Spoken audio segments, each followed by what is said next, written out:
Calculate करेंगे, और जब सारे सेंट्रॉइड दोबारा कैलकुलेट करेंगे और सारे डिस्टेंस दोबारा कैलकुलेट करेंगे, नया क्लस्टर बनाएंगे, तो देखें मैंने दोबारा से सारा ये रन किया और आप देख रहे हैं सेंट्रॉइड मैंने चेंज कर दिया। पहला 2,10 है, दूसरा 6,6 है, तीसरा 1,1.5, 3.5। डेटा पॉइंट में कोई चेंज नहीं आएगा। अब सारे डेटा पॉइंट दोबारा सारे सेंट्रॉइड से जो है डिस्टेंस कैलकुलेट करेंगे, बिल्कुल सेम प्रोसेस, और वो सारे के सारे बेसिकली हमने डिस्टेंस निकाले। वैसे तो हर वक्त जब आप एक डिस्टेंस निकालते हैं क्लस्टर तय कर लेना चाहिए उसी वक्त, तो ऐसे ही कर रहे थे। पहले हमने पहला डेटा पॉइंट लिया और सबके साथ डिस्टेंस निकाला, जो मिनिमम होगा तो इसका मतलब है मिनिमम जो है वो 1 के साथ आया, तो क्लस्टर नंबर 1 यानी क्लस्टर जो है पहले यानी डेटा नंबर 1 जो है पहले सेंट्रॉइड के साथ मैच हो गया, क्लस्टर 1 बना दिया। 2,5 है, इसका भी डिस्टेंस निकाला, ठीक है, 5 तो अब 5 आ गया, तो जो आपकी मर्जी आप इसको 5 और 2 आ गया इसमें, 5 और 2, तो 2 से छोटा है तो ये आ गया 3 के अंदर। फिर 8,4 है, इसका डिस्टेंस निकाला, 4 छोटा है तो 2 में डाल दिया, और इस तरह चेंज। यहाँ पे सिर्फ एक चेंज नजर आया, पूरे प्रोसेस में सिर्फ एक चेंज नजर आया। वो चेंज ये है कि पहले यहाँ पर लास्ट वाला डेटा क्लस्टर नंबर 2 में था, यानी सेंट्रॉइड 2 के साथ एसोसिएटेड था। अब हमें ये नजर आ रहा है कि ये सेंट्रॉइड नंबर 1 के साथ चला गया। समझ आई बात है? और इसी तरह से एसएससी कैलकुलेट करने के लिए हमने यहाँ पे इसकी मिनिमम जो वैल्यू अपने सेंट्रॉइड से वो ले ली, और उसके बाद फिर हमने यहाँ पे कैलकुलेट कर लिया एसएससी। ये तो हमने बता दिया क्लस्टर 1 में पहले एक ही था ना, अब क्लस्टर 1 में 2 हो गए, क्लस्टर 2 से 1 चला गया, यहाँ से 4 आ गए यहाँ पे, और क्लस्टर 3 में वही 2 है जो पहले थे। हमने कहा कि एसएससी कैलकुलेट करते हैं। एसएससी का मतलब क्या है कि यहाँ से पहले हम क्लस्टर 1 के डेटा का डिस्टेंस, तो एक 0 है और एक 3 है, तो 0 + 3, देखो 0 + 3, ठीक है। दूसरे वाले का फिर हम निकालेंगे, तो दूसरे वाले का अगर हम डिस्टेंस निकालें तो सेकंड वो दिस 4 + 3 + 2 + 2, तो 4 + 3 + 2 + 2 एंड 2 + 2। जब इसको निकालेंगे तो एसएससी कितना हो गया 18, पहले एसएससी कितना था 30, इसका मतलब ये डिफरेंस काफी बड़ा है। तो आप अभी मजीद एक दफा और रन करेंगे, जब एसएससी का डिफरेंस मिनिमम हो जाए, आप जो भी थ्रेशोल्ड कैलकुलेट कर लें, अगर उससे मिनिमम हो जाए तो इसका मतलब है अब इसके अंदर जो चेंजिंग है, यानी सेंट्रॉइड के घूमने की पोजीशन है वो खत्म हो गई, अब सलाहियत नहीं है। सेंट्रॉइड क्यों नहीं घूम रहा है? सेंट्रॉइड इसलिए नहीं घूम रहा कि डेटा चेंज नहीं हो रहा। जब डेटा चेंज नहीं होगा तो सेंट्रॉइड नहीं घूमेगा, यानी अगली दफा अगर डेटा ये वाला चेंज ना हो, ये वाला डेटा क्लस्टर के हिसाब से चेंज ना हो, यानी कोई इधर या कोई इधर ना जाए, जब ये चेंज नहीं होगा तो एसएससी क्या आएगा? सेम नहीं आएगा ना। तो जब डेटा नहीं मूव होगा तो सेंट्रॉइड सेम रहेगा, डेटा मूव हो, एक डेटा भी मूव हो गया ना तो सेंट्रॉइड ये एसएससी चेंज है। तो हमें अगला फिर दोबारा से नया सेंट्रॉइड निकालना पड़ेगा। नया सेंट्रॉइड निकालने के लिए आपको पता है क्या करना है? नया सेंट्रॉइड निकालने के लिए आप कहेंगे कि भाई हम उसी तरह डेटा ऐड करेंगे, तो जैसे यहाँ पे हमने किया था। अब पहला सेंट्रॉइड भी चेंज हो जाएगा, 2 + 4 / 2, 10 + 9 / 2, यहाँ भी चेंज, ये चेंज नहीं आएगा, ठीक है, ये वही रहेगा क्योंकि इसमें डेटा चेंज नहीं हो। तो इस वक्त क्लस्टर 3 का सेंट्रॉइड सेम रहेगा, लेकिन इन दोनों का सेंट्रॉइड चेंज होगा, फिर दोबारा से डाल। तो ये सारा प्रोसीजर आपने करना है और उसके बाद आपने रिजल्ट निकालना है। ये मैं बात बता रहा हूँ एसएससी की, गौर सुनिएगा। जब ये तय हो जाएगा कि ये वाला क्लस्टर जो है यानी फाइनल हो गया है एसएससी के मिनिमम आने के बेसिस पे, तो जो इनिशियल सीट ली गई थी शुरू में, जो इनिशियल, इसके बेसिस पे क्लस्टर बनाने हैं। लेकिन कौन तय करेगा कि ये क्लस्टर अच्छा बना है, सही बना है, नहीं बना? देखो इस सीट के हिसाब से तो बेस्ट क्लस्टर तय कर लिया इस, लेकिन अगर सीट चेंज करें तो फिर क्या होगा? तो फिर आप इस सीट्स को चेंज करके दोबारा से नए क्लस्टर बनाएंगे, और फिर उसका कॉस्ट फंक्शन और इस वाले सीट्स का कॉस्ट फंक्शन को कंपेयर करेंगे, जो मिनिमम होगा वो वाला क्लस्टर, और इस तरह कितनी दफा चलाएंगे? 100 दफा। तो definitely as a human we can not run 100 times ना, तो जी J2 होगा वो। सही है। तो ये बेसिकली प्रोसेस है। तो हमने इस वक्त खाली J1 के लिए चलाया है और फाइनल एसएससी के लिए भी नहीं चलाया। अगर ये अगला एसएससी चले और उसके बाद अगला और फाइनल हो जाए तो जो एसएससी आएगा तो हम कहें क्लस्टर तय हो गया और J1 कैलकुलेट हो गया। फिर J2 के लिए चलाने के लिए नया सीट लेके फिर सारा प्रोसेस, J3 चलाने के लिए नया सीट लेके फिर सारा प्रोसेस। तो as a human we can not do it, but we can understand कि कैसे चल रहा होगा। तो उसके लिए एक ये मैंने एग्जांपल जो मुझे व्हाइट बोर्ड पर करानी थी, कल मैंने इसको स्लाइड के ऊपर लाके डाली ताकि आपको समझ आए कि काम कैसे हो रहा है, ताकि थ्योरेटिकल बात हमारी खत्म हो और जो है वो इस तरह से हम उसको काम कर सकें। क्लियर हो गया था? तो ये हमारा के मीन मेथड जो है वो कंप्लीट हो गया। और अनसुपरवाइज्ड लर्निंग को किस तरह से, अच्छा अनसुपरवाइज्ड लर्निंग पहले ये अनसुपरवाइज लर्निंग के पहले हम क्लस्टर बना के उसको सुपरवाइज करते हैं, फिर जाके उसकी मॉडलिंग करते हैं। उसके जब ये तय हो जाए कि इसके अंदर 3 या 4 बेसिकली, तो फिर हम उसको मार्क कर देते हैं। मिसाल के तौर पे अननेम्ड डेटा या अन इंडेक्स नहीं हो डेटा का, तो जब डेटा का इंडेक्स नहीं होता और डेटा यूँ दिया हुआ होता है, जब आप इसको फाइनली मार्क कर लेते हैं तो फिर आप इसकी टारगेट वैल्यू को यहाँ तय कर देते हैं। मिसाल के तौर पर अगर इसके अंदर 3 क्लस्टर बन के आए हैं, इसके अंदर 3 क्लस्टर बन के आए हैं, तो आप बता देंगे कि ये वाला जो डेटा था फाइनल अगर हो गया तो आप बता देंगे कि ये इसकी टारगेट वैल्यू 1 है, इसकी टारगेट वैल्यू 1 है, इसकी टारगेट वैल्यू 2 है, इसकी टारगेट वैल्यू 3 है, इसकी टारगेट वैल्यू 2 है, तो इस तरह फिर आप इसकी टारगेट वैल्यू हर डेटा का तय कर लेते हैं अपने क्लस्टर के हिसाब से। फिर आपका डेटा जो है वो प्रिपेयर हो जाता है। जब डेटा प्रिपेयर हो जाता है तो फिर आप इसकी मॉडलिंग शुरू करते हैं, जैसे आपने मॉडलिंग सुपरवाइज लर्निंग की थी, और मॉडलिंग करके फिर आप इसके रिजल्ट्स निकालते हैं। ठीक है, तो ये बेसिकली हमारा जो टास्क था वो ये था कि अनसुपरवाइज लर्निंग कैसे हो जाना। यहाँ पे बात मेरे ख्याल क्लियर हो गई होगी। अब मैं आपको एक इंस्ट्रक्शन दे देता हूँ, फिर हम अगले टॉपिक की तरफ जाते हैं। तो क्योंकि आधा पार्ट हमने आज पढ़ा है और अगले टॉपिक का आधा पार्ट हम आज पढ़ेंगे। एज पर ऑफिशियल नोटिस हमारी क्लासेस के आज के बाद 2 वीक रह जाएंगे, एक 28 को होगी, एक 5 को होगी। और अभी मैं सवालात लेता हूँ, फिर आपको बताता हूँ। और उसके बाद फिर उस प्लेसेस पे मैंने आपको कुछ टास्क दिए, वो आपने सॉल्व करने। एक टास्क जो है वो ये है कि आपने जो है वो एक असाइनमेंट मैंने दिया, असाइनमेंट नंबर 2 के नाम से, वो आपने सॉल्व करना। ठीक है, उसमें कोई इतना बड़ा इशू नहीं है, वो आपको पहले से मतलब बोर्ड आपको आता होगा। आपको मैं शेयर कर देता हूँ उसके स्क्रीन में ताकि आपको असाइनमेंट नजर आ जाए। और वो इसके लिए है ये, ठीक है, असाइनमेंट 2 नजर आ गया आपको। एक सवाल सिर्फ मैंने आपको दिया है, मैं इसको समझाना चाहता हूँ। असाइनमेंट नंबर 2 में आपने क्या करना। अच्छा, एक काम आप और करें, क्योंकि मैंने ग्रेडिंग अभी तक नहीं की ना किसी भी। तो असाइनमेंट नंबर 1 जो मैंने लॉकडाउन में जाने से पहले दिया था, लेकिन सबमिशन डेट लॉकडाउन में आ गई थी उसकी, तो मैंने कहा था ईमेल कर दें, याद आ गया होगा आपको। स्क्रीन नहीं आई, चलो मैं देता हूँ। स्क्रीन नहीं आई, स्क्रीन नहीं आई, स्क्रीन नहीं आई, आगे।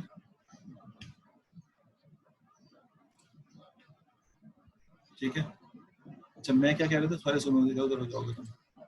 असाइनमेंट नंबर 1 जो मैंने लॉकडाउन में जाने से पहले असाइन किया था, लेकिन उसकी सबमिशन डेट लॉकडाउन में आ गई थी, क्योंकि एक वीक हमने एक्सटेंड कर दिया था उससे असाइनमेंट की सबमिशन, वो लॉकडाउन में आ गई। तो मैंने कहा था ईमेल कर देना।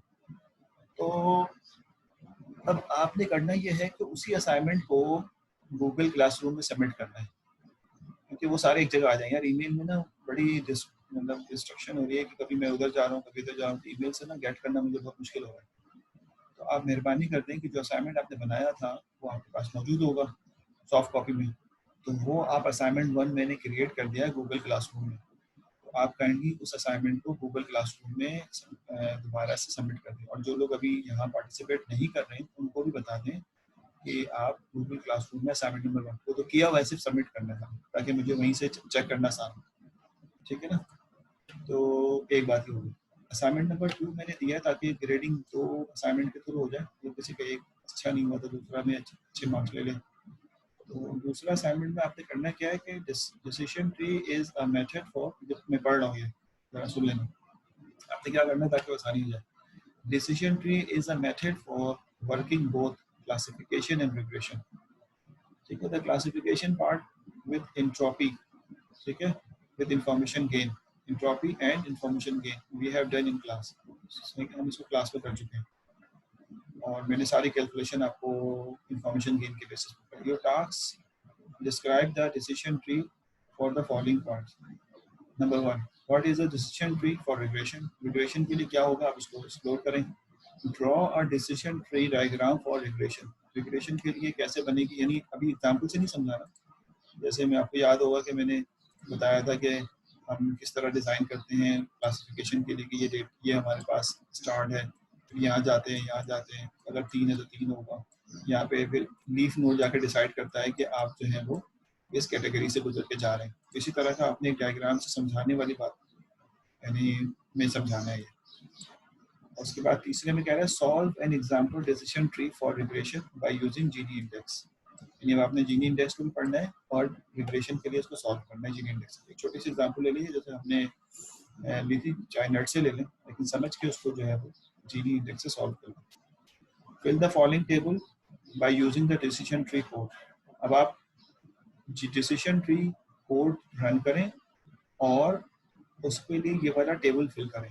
अच्छा, कोड रन करने के लिए डेटा चाहिए होता है, तो डेटा मैंने गूगल क्लासरूम में अपलोड कर दिया। Data set is available at Google classroom. Google classroom में असाइनमेंट नंबर 2 के साथ डेटा सेट भी अपलोड कर दिया मैंने। आपने क्या करना है, आपने डिसीजन ट्री चलानी है इंफॉर्मेशन गेन के बेसिस पे, जो हमने रन की थी, कोड आपके पास मौजूद है। उसके बेसिस पे आप sensitivity, specificity, accuracy, precision, AUC निकालेंगे, ठीक है। और उसके बाद आप यही सारे काम जो है वो डिसीजन ट्री के अंदर चेंज करके जीनी इंडेक्स के लिए निकालें और इनको कंपेयर करेंगे कि कौन सा रिजल्ट बेहतर आता है। अब ये टेबल जो है फिल कर देंगे। कोड जो आप लिखेंगे ये तो आप फिल करके तो सबमिट करेंगे अपने असाइनमेंट के साथ, लेकिन कोड जो आप लिखेंगे वो भी आप इसके साथ अटैच करेंगे अपने असाइनमेंट के सबमिशन में, कट पेस्ट करके।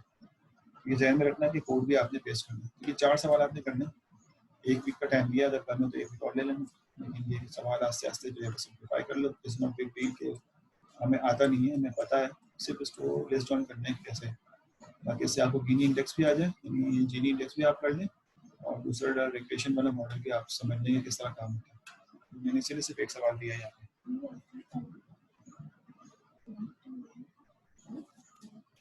सही है बात समझ आ गई? इसमें अगर कोई सवाल है तो आप पूछ लीजिए, मैं आपसे जो है, देखो कैसे करेंगे ये भी हम डिस्कस नहीं कर रहे हैं। आपके पास इंटरनेट है, देखो रिसोर्सेज कितनी है हमारे पास, वो मैंने वो पहले मैं जरियाब का आंसर दे रहा हूँ, फिर मैं जवेदी आपका आंसर देता हूँ। मुझे पता है आपको लोड है, लेकिन देखो एक लोड तो ये काम हो गया है और सुनना कि आपने प्रोजेक्ट्स जो है ना, प्रोजेक्ट्स वो मेरे ख्याल में अब आपके प्रोजेक्ट्स की डेडलाइन जो है वो काफ़ी एक्सटेंड हो गई है। अब आप फाइनल एग्जाम के बाद भी जो है वो प्रोजेक्ट्स सबमिट कर सकते हैं। तो इसलिए प्रोजेक्ट का कोई इशू नहीं है कि अगर हमारी लास्ट क्लास 2 वीक रह गए तो आप 2 वीक से पहले पहले प्रोजेक्ट जमा कराएंगे। प्रोजेक्ट आप आराम से एग्जाम के बाद भी जमा करा सकते हैं, कि जब एग्जाम के मार्क्स डालेंगे मेरा ख्याल है तो प्रोजेक्ट के मार्क्स डालेंगे, ठीक है। तो प्रोजेक्ट के लिए नो टेंशन, मैं आपको बता दूंगा, आप आराम से करें, लेकिन ये कि ऐसा भी नहीं आराम अगला सेमेस्टर आ जाए। हाँ, फाइनल की मैं बात करता हूँ दोबारा से, पहले मैं जरिए आपका DT रिग्रेशन थ्रेशोल्ड सेट करके, अब देखो कैसे करना है ना, ये थोड़ा सा तो पढ़ना होगा। मैं ये बता रहा था कि बहुत बहुत आपके पास एक्सप्लोर करने के लिए चीज़ें हैं, इंटरनेट है, एक बुक मैंने आपको दी, उसके अंदर बहुत अच्छा दिया हुआ जीनी इंडेक्स, तो आप खुद ढूंढो, पता करो कैसे होगा और फिर उसके बाद सॉल्व करो। It's not big. अगर कहीं मुश्किल आ रही हो और ज़्यादा स्टूडेंट आ रही हो तो फिर मैं इस पर हेल्प आउट करूँगा। अगर स्टूडेंट कर लेते हैं इंटरनेट से सॉल्व करके, और मतलब इंटरनेट से लेना कोई शर्म की बात नहीं, लेकिन मैं हमेशा कहता हूँ कि आप उसको पढ़ लो, समझ लो और उसको अपने अल्फाज में लिख लो, एज इट इज कसपेट ना करो उसको, तो फिर तो उसमें आपने लर्निंग कर ली, कॉन्सेप्ट क्लियर है ना, असल बेस कोर कंसेप्ट आप सब क्लियर है हमारा। अब आपने इसको देखना है कि इसको किस तरह से असाइनमेंट के फॉर्मेट में ढालना है, तो वो आप कोशिश करें। नहीं समझ में आएगा तो मैं इसको अगली क्लास में या उसके क्लास में डिस्कस कर लूँगा। अच्छा, सेकंड क्वेश्चन है प्रोजेक्ट सबमिशन कब है? प्रोजेक्ट सबमिशन के लिए सब क्लियर रहे, ये जो हमारा सेमेस्टर एंड हो रहा है और एग्जाम 8 मई से शुरू हो रहा है, तो डेफिनेटली 8 मई से नहीं है, 8 मई तक हम इंशाल्लाह आपके जो है वो सेशनल में सिर्फ कोई ज़रा असाइनमेंट के मार्क्स डालेंगे, आपके जो प्रोजेक्ट है वो हम आगे ले जाएंगे, ठीक है। तो इसमें कोई परेशानी वाली बात नहीं। हर सब्जेक्ट का प्रोजेक्ट, हाँ फिलहाल मेरा ख्याल है हर सब्जेक्ट के प्रोजेक्ट होता है, हमेशा से ईद की पॉलिसी ये रही है, तो उसमें कोई मसला नहीं है, चाहे ऑनलाइन हो चाहे ऑनलाइन ना हो, आपने तो हर सब्जेक्ट का प्रोजेक्ट देना। सर AUC क्या होता है? AUC कहलाता है area under the curve, area under the curve, ठीक। ये पाइथन में इसका एक कोड है AUC के नाम से, score.auc। आप जब कोड सर्च करेंगे ना हाउ टू फाइंड AUC, तो फिर आपको AUC मिल जाएगा। अगर आपको ना मिले अगली क्लास में बताइएगा, मैं आपको कोड दे दूंगा AUC। ठीक हो गया, AUC समझ में आ गया? अच्छा, सारे कोर्स का प्रोजेक्ट आगे हुआ है यार, ये मेरा ख्याल ऐसे ही होगा। अगर किसी ने मैंने अपनी तरफ से बोल दिया ये बात, अगर अनाउंस नहीं हुआ है अभी ये तो जाहिर है इतने शॉर्ट टाइम में 2 वीक में आप प्रोजेक्ट तो नहीं कर सकेंगे ना फिलहाल। सर पेपर की टाइमिंग यार देखो, ये तुम एडमिनिस्ट्रेशन वाली बातें कर रहे हो, मुझे पता है लेकिन फिर भी मैं नहीं बताऊंगा। 2 मिनट रुको, सवाल रोको, ये स्क्रॉल हो गया, सवाल रोको, मैं ले रहा हूँ सवाल रोको, सवाल रोको, मैं सबके सवाल का आंसर दे रहा हूँ, सवाल रोको। अच्छा आइए, सवाल रोको भाई, ठीक है। अब आइए आइए आइए आइए, एक्सटेंड कर दें, ये मुझे समझ नहीं आया कि क्या एक्सटेंड कर दें लिखा हुआ है, असाइनमेंट। अच्छा ये तो यासिर ने पूछा था। अच्छा जवीदिया का आंसर दे दिया मैंने, जवाद का आंसर दे दिया मैंने, हर्ष, देखो ये मोहम्मद बिलाल, क्योंकि मुझे शायद मालूम हो कि हर प्रोजेक्ट की डेट आ गई, लेकिन मैं इस वक्त ऑफिशियली अनाउंस नहीं हुआ तो मैं भी इस वक्त ऑफिशियली अनाउंस नहीं कर रहा, लेकिन उम्मीद ये है कि प्रोजेक्ट की डेट आगे चली जाएगी, ठीक है। सर एयूसी मैंने बता दिया उमिल को, एयूसी जो है एरिया अंडर द कर्व होता है, पाइथन में उसका कोड है, आप समझने की कोशिश करें। फॉल्स एक्सेप्टेंस और ट्रू रिजेक्शन के बेसिस पे ग्राफ बनता है, फॉल एक्सेप्टेंस और ट्रू। सवाल रुको, मैं आंसर दे रहा हूँ, उसके बाद फिर सवाल पूछना। उसके बाद बिलाल ने पूछा है सर सारे कोर्स का प्रोजेक्ट आगे जाएगा, ये इसका जवाब मुझे मालूम है लेकिन मैं दे नहीं सकता जब तक एडमिनिस्ट्रेशन ना कहे, लेकिन उम्मीद यही है, ठीक है, मैं 100% नहीं कह सकता। फरदान कह रहा है सर पेपर की टाइमिंग क्या होगी, देखो पेपर की टाइमिंग के बारे में मुझे मालूम है लेकिन मैं अभी फिर भी नहीं बताऊंगा क्योंकि ये ऑफिशियली अनाउंस होगी, ठीक, तो ये इसके लिए आप परेशान ना हो, और कैसे होगा ये भी आपको ऑफिशियली अनाउंस किया जाएगा, ठीक है। उसके बाद उमर ने कहा ओके। वलीद साहब पूछते हैं सर एग्जाम किस तरह होगा, यार ये ऑफिशियली बताया जाएगा, जो हमारे हेड हैं वो आपको बता देंगे, इसलिए मैं इस पर डिस्कस करना मुनासिब नहीं समझता इस वक्त में, बड़ी ग्रैंडर ऑफ स्कूल जाएगा। मैं बोल रहा हूँ मुझे मालूम है लेकिन मैं अभी नहीं डिस्कस करना चाहता। अच्छा जवेदी आज कहते हैं सर एक प्रोजेक्ट की रिवलेशन भी हो गई है, चलो अच्छी बात है, किसी ने कर दिया तो उसकी ग्रेटनेस है कि उसने कर दिया, आपको बोझ कम हो गया। अच्छा फिर कहता है क्विज और लेंगे, मेरे ख्याल में मैं क्विज नहीं लूँगा, लेकिन अगर आप बोलेंगे तो क्लास में ले लूँगा जो हमने अनसुपरवाइज लर्निंग पढ़ा है, ठीक है यासिर साहब। अगला सवाल है सर फाइनल कैसे होगा, ये बात आगे पता चलेगी आपको जो फाइनल करीब आ जाएगा। असाइनमेंट 2 की डेडलाइन अगले वीक की है, अगर आप हो जाए तो अच्छी बात है, नहीं होगा तो हम उसको मजीद एक्सटेंड कर दें, क्लासें खत्म हो रही है, मुझे उसको क्योंकि ग्रेड करना है, क्योंकि असाइनमेंट को हमें 8 तारीख से पहले ग्रेड कर देना है, ठीक है। फिर कहता यह है कि सर मार्क्स डिस्ट्रीब्यूशन कैसे है, मैंने बता चुका हूँ कि मार्क्स डिस्ट्रीब्यूशन चेंज हो गई है, 50 नंबर का फाइनल होगा, 50 नंबर का सेशनल है, यानी 50-50 नंबर हो गए। 50 नंबर में से 30 नंबर जो है वो क्विज असाइनमेंट है और 20 नंबर जो है प्रोजेक्ट है, और 50 नंबर फाइनल मिड हुआ नहीं इस वजह से। जैन बेग साहब का आंसर है। फिर लकी शेख साहब कहते हैं पेपर ऑनलाइन होगा, हाँ ऑनलाइन ही अभी तक तो लग रहा होगा, आगे का मुझे नहीं पता। असाइनमेंट 2 की डेडलाइन बता दें, अगला वीक है, रजी। उसके बाद कहते हैं हमाद आबिद साहब सर N-1 होगा, ये तो मैं नहीं कह सकता, अगर असाइनमेंट कम होगा तो N-1 होना कम मुश्किल है, कम से कम 6 तो होते हैं ना, आप बोलेंगे तुम 6 ले लेंगे लेकिन आप लोग डर रहे होते हैं। अच्छा N-1 कोई स्प्लिट मुश्किल लग रहा है, अच्छा सर कोई और ले लेंगे अगली क्लास में, फिर आपको इसकी तैयारी करनी है सुपरवाइज करने की, सही है एमन की बात को हमने यहाँ पे सेकंड कर दिया कि आप अगली क्लास में N-1 के लिए एक क्विज की तैयारी कर लें अनसुपरवाइज लर्निंग से। मोहसिन अली ने अटेंडेंस दे दी है, और सैयद दानियाल सर 24 आवर होगा पेपर का, ये मुझे नहीं पता, ठीक है, सारे आंसर आ गए, ओके सर, ठीक हो गया। तो आइए नेक्स्ट टॉपिक की तरफ जाते हैं, प्रोजेक्ट।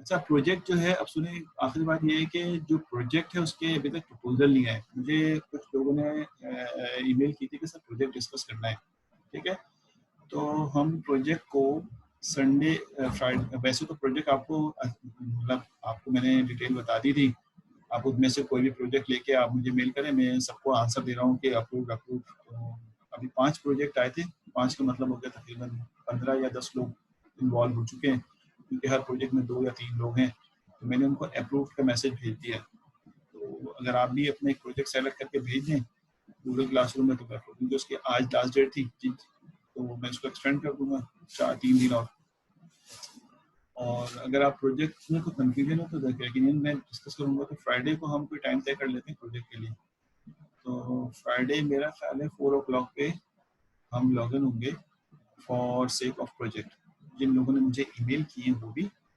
और उसमें ऐसा करेंगे कि हम बारी बारी एक एक ग्रुप को डील करेंगे, दूसरे लोग सुनना चाहें सही है, नहीं सुनना चाहें तो क्विट कर जाएंगे। जो पहला ग्रुप आएगा तो उसको हम डिस्कस कर लेंगे कैसे बनाना है, उसका प्रोजेक्ट सुन लेंगे, उसके आइडियाज सुन लेंगे, उसको गाइडलाइन दे देंगे कैसे बनाना है। फ्राइडे 4 o'clock मेरा ख्याल है कि हम जो लोग मुझसे क्वेश्चन पूछ रहे थे कि प्रोजेक्ट कैसे परस्यू करना है, लेकिन कोशिश करो कि फ्राइडे से पहले पहले अपने प्रोजेक्ट सेलेक्ट कर लो और गूगल क्लासरूम में रख दो, ताकि उसी को हम फिर डिस्कस कर सकें। मेरे सामने एक आइडिया हो, एक स्पीकर हो कि भाई ये जो है वो एग्जिस्ट करता है।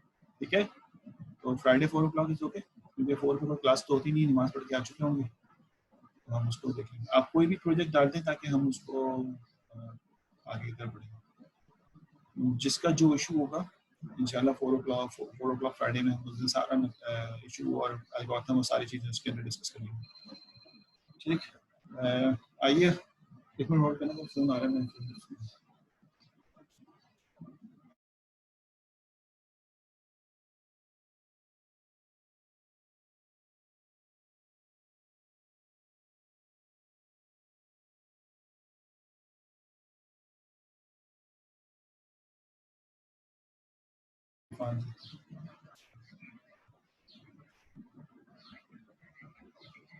जी ले रहे हैं, डिफिकल्टीज तो आ रही हैं, तो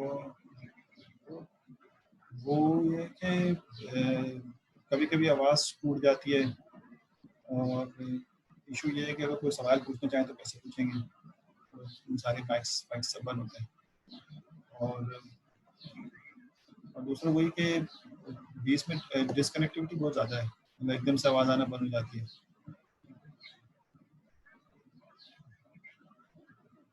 नहीं, मोबाइल से हो रहा है। हेलो,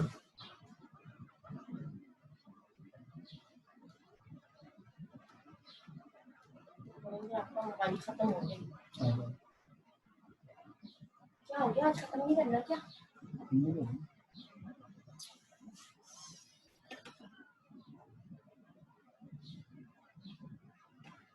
अच्छा जी, जी अगली क्लास में रमज़ान है, तो वो टाइमिंग तो फिलहाल यही रहेगी, हमें क्या करना है रमज़ान में। अच्छा, बातें अगली टॉपिक की तरफ। मैंने प्रोजेक्ट का टाइम दे दिया, अब इसमें कोई कंफ्यूजन नहीं होनी चाहिए, और मैं आता हूँ अगले टॉपिक की तरफ। कोई मसला तो नहीं ना, थोड़ा सा आधा घंटा पढ़ सकते हो ना? ठीक है, तो हम आधा घंटा जो है वो पढ़ लेते हैं, और अगला टॉपिक हम डिस्कस करने जा रहे हैं मोस्ट प्रॉब्ली PCA, और किस तरह से हम अपने फीचर्स को कम करते हैं वो हम यहाँ पे डिस्कस करेंगे। और फिजिकल कंपोनेंट एनालिसिस के थ्रू जो है वो फीचर को कम किया जाता है, और ये आइडिया एक बहुत ज़बरदस्त आइडिया है जिसको हम यहाँ पे देख रहे हैं। आप ब्रेक ले लेते हैं, ये भी हो रहा है 2:30 2:30 पे आया था।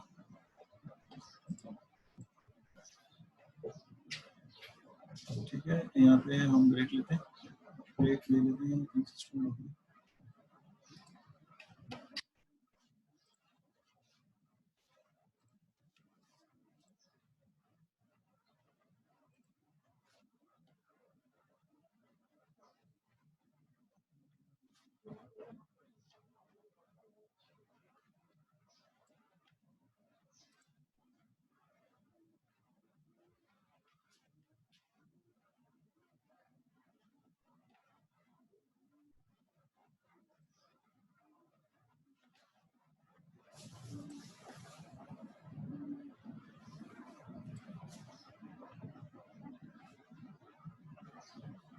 ठीक है, चलो हम 2:15 हो रहे हैं, 2:30 पे दोबारा ज्वाइन करते हैं। जल्दी तो वैसे आपको 2:30 पे ज्वाइन करते हैं नमाज।